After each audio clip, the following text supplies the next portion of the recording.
नमस्कार दोस्तों, DS homeopathy channel में आप सभी लोगों का बहुत बहुत हार्दिक स्वागत है। एक नए वीडियो के साथ आपके समक्ष में फिर से हाजिर हूँ और आज का टॉपिक है हाइड्रोसील।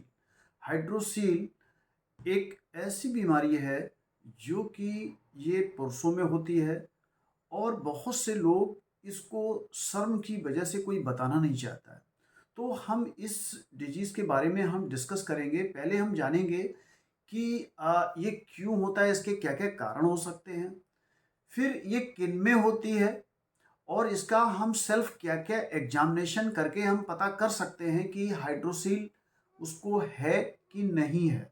और अंत में हम आपको कुछ होम्योपैथिक इफ़ेक्टिव मेडिसिन बताएँगे जिससे कि हाइड्रोसील कंप्लीटली क्योर किया जा सकता है।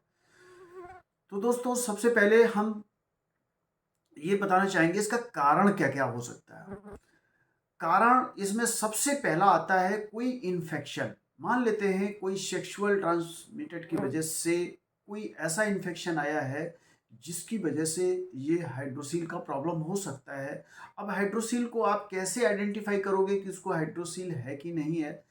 तो वहाँ पर एक मैटर आता है कि जो हमारे स्क्रोटम जिसको स्क्रोटम बोलते हैं उसमें 2 टेस्टिस होते हैं, एक लेफ्ट साइड में होता है, एक राइट साइड में होता है और उसमें स्वेलिंग आ जाती है। स्वेलिंग के साथ-साथ आप वहाँ पर देखेंगे उसका साइज़ भी कभी-कभी लेफ्ट का साइज़ बड़ा हो जाता है, कभी राइट का बड़ा हो जाता है। उसी हम टेस्टिस को अंडकोश भी बोलते हैं। ठीक है दोस्तों? तो वहाँ पर ये जो स्वेलिंग आई है, वहाँ पर एक सेरस फ्लूइड होता है, वो सेरस फ्लूइड वहाँ पर इकट्ठा हो जाता है और उसमें फिर एक इन्फ्लेमेशन डेवलप होने लगता है। वहाँ पर स्वेलिंग हो सकता है, पेन हो सकता है, टेम्परेचर हो सकता है। ये उस कंडीशन में वहाँ पर अपीयर होता है। अब अगर हमें फिजिकल एग्जामिनेशन की अगर हम बात करते हैं तो इसमें सेल्फ भी हम कर सकते हैं। सबसे पहले ये है कि टेस्टिस को हम उसको पुश करेंगे, उसको दबा करके हम उसको कुछ देर बाद में हम छोड़ देंगे। आप देखेंगे धीरे-धीरे, धीरे-धीरे अपनी जो प्रेज़ेंट जो उसकी सिचुएशन थी उसी पोज़ीशन में वो फिर से आ जाता है। ठीक है दोस्तों? तो जो उसकी पोजीशन थी उसी पोजीशन में आ जाना, पहला एक हमने फिजिकल चेकअप किया। दूसरा ये चेक करते हैं कि हम अंधेरे कमरे में जाने जाने के बाद एक टॉर्च लेके अगर हम जहाँ पर टेस्टिस हमारा होता है वहाँ पर टॉर्च लगा करके अगर हम चेक करेंगे तो उसके अंदर में एक फ्लूइड दिखेगा और वो रेड कलर का फ्लूइड होगा और उसमें लाइट अक्रॉस आर पार उसमें जा रही होगी। तो अगर ऐसी अगर सिचुएशन आती है तो यू कैन आइडेंटिफाई कि वो उसमें हाइड्रोसील है। ठीक है दोस्तों? तो एक तो ये हो गया कि फिजिकल एग्जामिनेशन कर सकते हैं कि उसमें हाइड्रोसील है कि नहीं है। नेक्स्ट है इंजरी। उसमें एक और कारण हो सकता है, इंजरी की वजह से भी हो सकता है, कोई चोट लग जाती है या न्यू जिम में न्यू बिगनर्स जो हमारे जिम करने जाते हैं तो उनके अंदर में बहुत ज़्यादा क्यूरियोसिटी रहती है कि मैं इसमें आया हूँ, इतना वेट मैं लिफ्ट कर सकता हूँ। तो उनमें एक कंपटीशन भी होता है, तो उसकी वजह से भी होने के चांसेस रहते हैं। या फिर मान लेते हैं कोई साइक्लिंग करते हैं या कोई गेम खेलते हैं या कोई लड़ाई झगड़ा होता है, उस कंडीशन में वहाँ पर कोई इंजरी चोट में लग सकती है जिसकी वजह से भी हाइड्रोसील हो सकता है। ठीक है दोस्तों?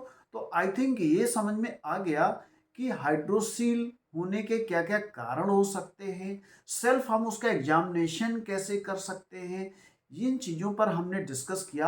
अब हम आते हैं मेडिसिन के बारे में डिस्कस करेंगे। दोस्तों सबसे पहली और सबसे इफ़ेक्टिव मेडिसिन एक रोडोडेंड्रॉन मेडिसिन है और ख़ास तौर से जब लेफ्ट टेस्टिकल्स में यानी कि लेफ्ट टेस्टिस में अगर ये ऐसा इन्फ्लेमेशन आ जाता है, स्वेलिंग आ जाती है, उसमें सेरस फ्लूइड कलेक्ट हो जाता है, इकट्ठा हो जाता है, जिसकी वजह से उसमें इन्फ्लेमेशन एक डेवलप होता है। इन्फ्लेमेशन में आपका पेन भी हो सकता है, स्वेलिंग भी हो सकता है, टेम्परेचर भी हो सकता है। अगर ऐसा है और वो भी लेफ्ट साइड में अगर है, तो आप देखेंगे रोडोडेंड्रॉन 30 बहुत इफ़ेक्टिव मेडिसिन है। तो अगर बड़े लोग हैं तो 3 से 4 बूँद करके 1/4 कप पानी में दिन में 3 बार हम ले सकते हैं, 1 वीक या 10 डेज़ तक। आप देखेंगे उसके बहुत इफ़ेक्टिव रिजल्ट मिलेंगे।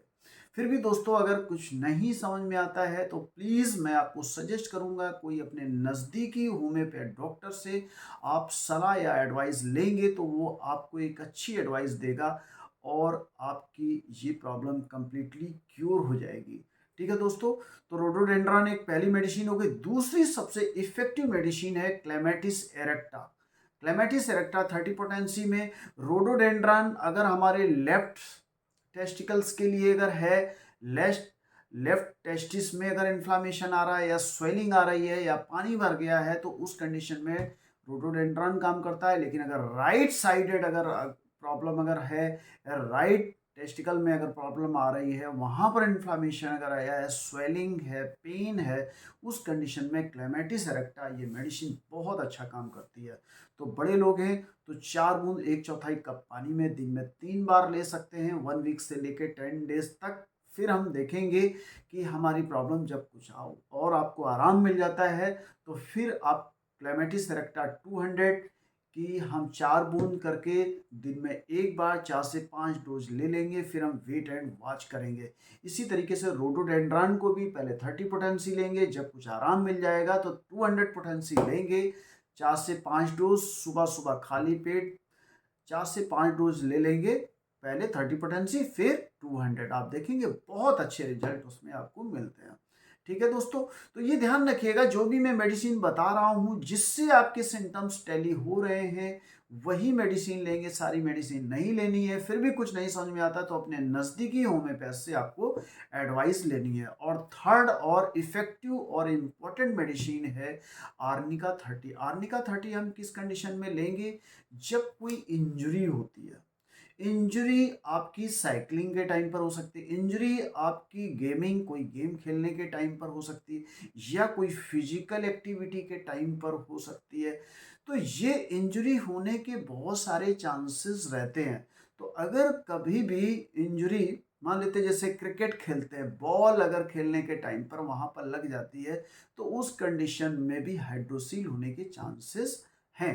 तो ये ध्यान रखेंगे कि क्या कंडीशन है, किस कंडीशन पर हो रही है, लेफ्ट में है कि राइट में है कि आफ्टर इंजरी है, तो ये हमें ध्यान में रखना होगा। तो अगर ड्यू टू इंजरी की वजह से है तो आर्निका 30 4 बूंद 1/4 कप पानी में दिन में 3 बार लेंगे कुछ दिनों तक 1 वीक 10 डेज। जब उसमें आराम मिल जाएगा तो 200 के 4 से 5 डोज सुबह 4 बूंद 1/4 कप पानी में दिन में एक बार 4 से 5 डोज हम ले लेंगे 200 के। पहले हम 30 लेंगे 4 बूंद 1/4 कप पानी में 7 डेज टू 10 डेज, और जब उसमें आराम मिल जाएगा फिर हम जाएंगे 200 में। ओके दोस्तों, तो ये 3 मेडिसिन बहुत इफ़ेक्टिव मेडिसिन है दोस्तों। चौथी और लास्ट मेडिसिन है बेलाडोना।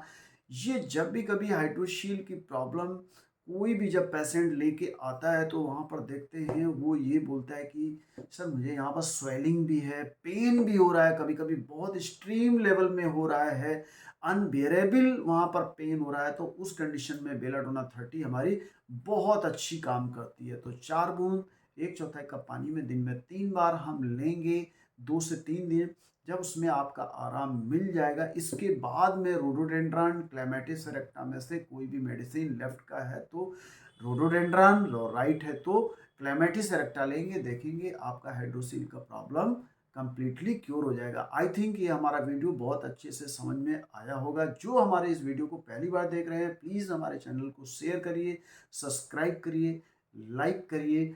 मैं आपको ऐसे ही वीडियो बनाता रहूँगा, प्लीज़ आप मेरा सपोर्ट करिए। मैं यहीं पर फिनिश करता हूँ। Thank you so much. अगर आपका कोई क्वेश्चन हो तो यू आर मोस्ट वेलकम, आप पूछेंगे, आप कमेंट्स में ज़रूर लिख दीजिएगा, मैं उसको आपको रिप्लाई दूंगा। और अगर कोई नया वीडियो नए टॉपिक के ऊपर में अगर आप सजेस्ट करते हैं तो हम ज़रूर बना करके आपको हम ये वीडियो देंगे। तो मैं वीडियो को यहीं पर फिनिश करता हूँ। Thank you so much. जय हिंद, जय भारत।